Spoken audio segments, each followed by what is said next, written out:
their own cycle safety campaign. Even at low impact, the broken bones, minor head injury, cuts, grazes can put you out of action for weeks from work. And then we see the other range where you've got very severe head injuries, you'll never return to work, and even fatalities. In July, 3 local cyclists died in 1 week, and the number wheeled in here injured has doubled compared to last summer, peaking at 50 in the month of May. Kate Reed still walks with a limp after being knocked off her bike 2.5 years ago.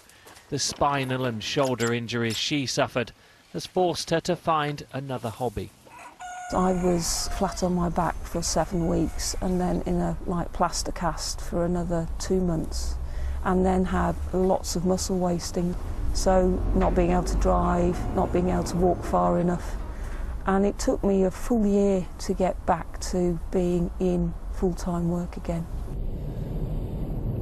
Well, this campaign is aimed at road users on both 2 and 4 wheels, and the message is for them to look after themselves and look out for each other. The hospital's campaign has won support from ROSPA, and while there are qualified instructors to help put it all into practice, relatively few take them up on it. A lot of people who are members of cycling clubs who go cycling a lot are very good, but I think it's the newer cyclists. Some of them are very timid and really hug the curb, and there are problems with that. But also there's the overconfident person who just gets on a bike, thinks they can ride it, no problem, and they're often very unaware of the potential risks. Having the road safety lessons has made me realise how much you do need to know about the road before you can actually ride safely and feel confident about it. Of course, many motorists are also cyclists and vice versa, and so being safe and being seen is a shared responsibility. Anthony Bartram, BBC News. So it's a big question. How do you stay safe in the saddle? Find out more. We're joined by the Olympic gold medalist Chris Boardman. Morning. Good morning. It's such an enormous issue, isn't it? Because yes, there were lots of people maybe inspired by the racing, but look, for any number of reasons, taking to their bikes. How do you stay safe on a bicycle? It's a fantastic opportunity. And I think it was mentioned in the report there, over 100 deaths, and it's tragic whenever there's a death in a road traffic accident, always is. But we have to put it into context. And I'll step slightly wider for a second. Over 4 billion spent each year by the Health Service on obesity-related illnesses. 35,000 deaths, obesity-related illnesses. Cyclists, just over 100 deaths. Tragic, but that's 35 million miles travelled by bike per death. That's over 800 times around the world.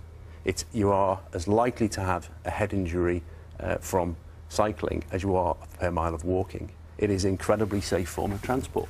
So which goes slightly against people's perception. Exactly, isn't it? yes, it does. Because you think kind of getting onto a bike, certainly in, well, I don't know if it's rural areas too, you sort of think, it's a bit of you that's thinking, well, here I go. Yeah, and that is exactly the issue I think we should be talking about. In that report, and rightly so, people who work in hospitals, they see the very traumatic end of it. But what they're effectively doing is triage. They're treating a symptom without any looking at the cause. Well, I think what we need to do is stop and say, right, hang on, where are we going? Where do we want to get to? What do I want my town to look like? I want my kids to be able to play in the street, and I'm okay with that. I want to get up in the morning and think, oh, I fancy riding to work today, and it's a nice idea, not something that's uncomfortable. So it's the environment that will make us safer. The environment, change the environment. The Health Service should be saying, people want to ride bikes, 35,000 deaths from obesity. Government, get everything out of the way that you possibly can and get these people riding bikes. I'm a cyclist as well, and I use it for transport to get from A to B, not unlike you, who no, that's what athlete. But one of the kind of perennial things we talk about, of course, is sort of what cyclists should do and how they should behave on the road, whether they should wear helmets. I mean, your views on that? Should we start with helmets first of all? Well, helmets, I think, if it makes people feel safer, wear one. Why not? Absolutely, no problems at all. But I think the emphasis on helmets, and cyclists wear high visibility jackets, it puts the emphasis on the cyclist, and it makes them uncomfortable. It makes people think, oh, hang on, is this dangerous? So very melodramatic, but the only one I can think of at the moment. If you're walking down a street and people are getting shot, you don't say, oh, you need to wear body armour. You go, hang on a minute, that's not right, I'm going to change the environment. So the question really should be, why are we talking about helmets and high visibility jackets? A few hundred miles away in Denmark, they're not using them. They're riding in their business suits to work, to go out for leisure, whatever, and everybody's happy. So it's the environment that we need to focus on, and making it well.